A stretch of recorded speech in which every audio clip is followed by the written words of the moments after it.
In this video, I want to tell you how you can train yourself to become a more optimistic person.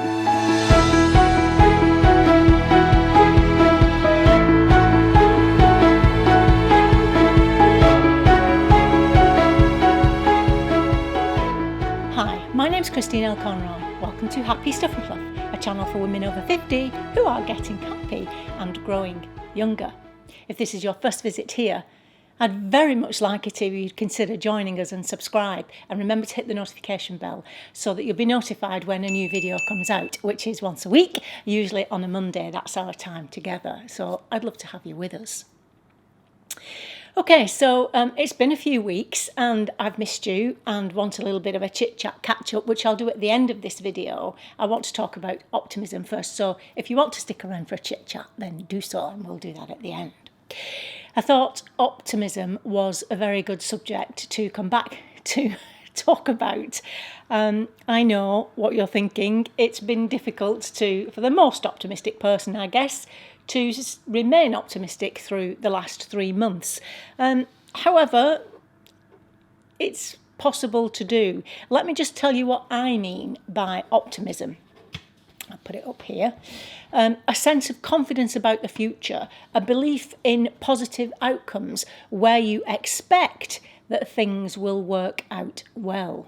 Now, of course, pessimism is the opposite to that, a sense of doubt or strong doubt about the future, anticipating negative outcomes and believing that things are going to work out badly. So, why should you bother? Training yourself to be more optimistic? Well, let me tell you just some of the benefits of being an optimistic person. Being optimistic increases well-being because those who are optimistic expect positive events to occur, and that gives them purpose and meaning. Increased positive emotions is a benefit, which puts you in a better mood, which also improves your relationships because you're a much nicer person to be around. I mean, I'm sure you've all come across those people who always have something negative to say about even the most positive situation, where when you're talking to them, you can feel yourself going like this. Oh, they're dragging you down. So when you're a more optimistic person, you're much more pleasant to be around. Optimistic people have much less depression and anxiety because they feel more in control and they are eager to work towards this positive future that they can envisage. Optimists enjoy better health and they have better coping skills. So those are just some of the reasons why I would like you, if you're not one already, to train yourself to become more optimistic. However, a really interesting thing, I was listening to Martin Seligman, who is one of the founders of the positive psychology movement, and he was talking about the pandemic, and about positive psychology in relation to it, if you like.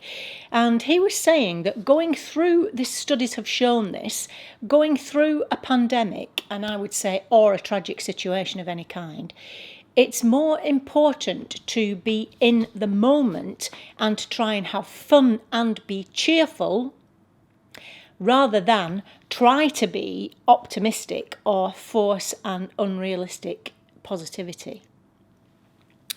Okay, so during the pandemic, it's better to have fun. Now, I know what you're thinking. It's very difficult to have fun when all of that is going around, or when you're in the middle of something tragic. So what you have to do is come right into the moment. It's about being in the moment, here and now. So right now, right here, I'm here with you. Is my hair not behaving? Sorry if it isn't. Yeah, I'm here right with you right now, and everything's just as it should be in this moment. So it's about being able to be in the moment, focus on the here and now, and go right back to basics and do things that give you joy. Now, if you've been on any of my Facebook Lives, especially the last one, I talked about making a list of things that give you joy, because as I've said many, many times before, it's moments of pleasure, small and often, that get you through the day. moments of pleasure, small and often, that get you through the day. So in order to be cheerful and have fun when you're going through something tragic or through a pandemic, it's important to learn to get yourself in this moment and not be worrying about what's just happened or what's about to happen, but being here and now. Okay. Now, once the event is actually over and we can see, I think we can see now, light at the end of the tunnel, that's when optimism for the future is important. Now, already I can feel optimistic about the future, not least because in this country everybody went back to the pubs last night. So some of those restrictions are being lessened or limited. But also there's talk about, and the word's completely gone out of my head, what's the word? Injections that stop you from getting something. Okay. Come on, word. No, it's not coming. You know what I mean. But there's inoculations. It's there somewhere. So there's already hope for that. There are already interventions and drugs that can be given to people who get COVID-19 so that the disease isn't quite so serious for them. So there are things happening for us to be hopeful and optimistic about. So what else can you do? Well, the thing is, you see, the good news is that optimism can be learned. You can teach yourself to be less pessimistic. Now, obviously, if you're 60 or over, then you've spent a lifetime being a pessimist. It's not going to be easy for you, but it's possible. And you need to do it for the reasons I said at the start of the show, but also makes you feel better. Stops you from being miserable, doesn't it? Let's face it. We can learn to cultivate this optimistic thinking by challenging negative thinking or even reframing our thinking. I'll tell you what I mean by that in a second. So being grateful, which we all are on Happy Stuff and Fluff. There's lots of grateful videos. If you would like to watch some of those, I'll link them up here. So it's about looking for the good, which I talk all the time, making your own, stitching your own silver linings. It's there in my book. It's about making a good thing out of a bad thing and training yourself to do that. So, for example, if when we get back to flying, your plane is delayed, you know, everybody hates that. But it's about, instead of being down about that, seeing it as an opportunity to, to either go and sit and have a coffee or to read a book or buy a magazine before you get on the flight, rather than thinking this is a disaster and this is going to be awful. It's a choice. It is a choice. It's a choice depending on how you want to feel. You know, you could be angry and annoyed and resentful that your plane is delayed. Does that get your plane to you any quicker? No, it doesn't. It just makes you feel bad and consequently those people around you. So it makes sense to try to reframe that. Right, okay, the plane's delayed. We've got an hour or two to stay here. Let's do something fun while we're here. Shop. Because there's lots of shops, aren't there, in airports. So another classic one is when you set out on a car journey and you hit a traffic jam. The pessimist is likely to think, oh no, it's going to take us so long to get there. There's going to be traffic all over the place. And yeah, on and on and on. Where the optimistic person might think, well, once we get through this traffic jam, there might not be any more. It might be plain sailing and we'll get to where we need to go. Now, then, if that doesn't happen and there are traffic jams, the optimist then reframes and thinks of ways to improve the situation as they go along. We are not talking about unrealistic expectations. We're just talking about expecting better and then being able to reframe something if it doesn't go as well as you expected it to go. This is what we're aiming for. A tendency to optimism, as I've said already, protects people from depression and it keeps people moving forward into the future. And to make progress in this, people need to have a desired future reality. They need to be able to see something for themselves in the future to which they want to move toward. that makes sense. And then they need to believe that they can reach that desired future. So an imagined, even if an overly optimistic future or vision about the future can have advantages in the present, because it gives you this inspiration and motivation to do something about it to get to that desired future that you want. Now, a great exercise that I'm going to start you off on your journey to becoming a more optimistic person is an exercise called Your Best Possible Self. It's a lovely exercise to do. Get yourself a glass of wine or coffee or whatever your preferred drink is. Take about 20 minutes. So you're going to be writing about 10 years in the future. Okay, now no matter how old you are, you are not too old to have goals to set for the future. Okay, so I don't want to hear that coming back at me. So you're writing about 10 years in the future, and in the future, everything that you've wanted for your life, you have achieved. You've fulfilled your potential and you have accomplished it. Write about that. What have you accomplished? Be specific in your career, in your personal life, with your family. Write as much as you like. In 10 years' time, looking back when all the things that you possibly wanted for your life have come true, what's happened? Who are you? Let your imagination run and write that down.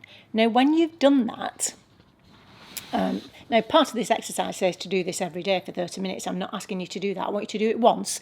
And if you enjoy doing it, do it again in a week and keep doing it like that. But when you've finished writing, ask yourself, did this exercise motivate or inspire me? Did it open up possibilities to you? And what can you do today to move you closer to that best possible self in the future? What's one little thing that you could do to take control of it and get one step closer to making that a reality?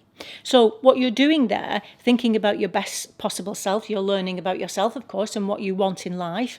It will help you to restructure your priorities, which sometimes we can lose sight of, and to help you reach your goals. But it also gives you this sense of control, which pessimists don't have. A pessimist and people who suffer from depression, in fact, a big part of it is that they envision something bad. They don't think there's anything they can do about it, and so they give up. Okay, well, this is the opposite of that, and this is what this exercise trains you to do. It increases your self-control over your life, highlighting what you need to do in order to achieve your best self. And then you break it down into small goals and small steps. Okay, so what's the one thing you can do when you've done that exercise that's going to help you move towards that best future self? So optimism then is going through a difficult such situation, accepting it, but being hopeful that there will be a way through, a belief that there is hope for the future. And that's, of course, what I want for you. There's whole other parts to this, of which I'm sure I will touch upon in future videos. So as I said, we are seeing light at the end of the tunnel since the 2 or 3 weeks it is since I talked to you last. I have a hair appointment. You guys in the US, I'm not sure where you all are with it. Where some of you can go out and some of you can't. I'm not quite sure. I think most of you are able to go to the hairdressers now. We haven't been able to do that. We can now. As I said, the pubs and restaurants opened yesterday. I'm going out for dinner today. Oh, it's what I live for. It's what we came to Manchester for. So yes, I'm excited about that. It's going to be an experience, I guess, a different experience. So I'm looking forward to that. Some new things have happened. I've been working on courses and so on since I saw you last. All my family is well. Trying to think what else there is to tell you. I hope you're all okay too, and also seeing the light at the end of the tunnel. And if you are, incidentally, I want to do some lives on YouTube. The reason I haven't done them on YouTube, and I have on Facebook, it's difficult for me on YouTube to find a time that's going to be suitable for this audience without me doing it like midnight. I'm not good at midnight. So yeah, if you've seen me do any of the Facebook Lives, I really do want to do one on YouTube too, where we can talk and you can ask me questions, any questions, and I can answer back. So tell me when would be a good time for you to sit down and watch a live YouTube video, and I'll see where we can fit it all in.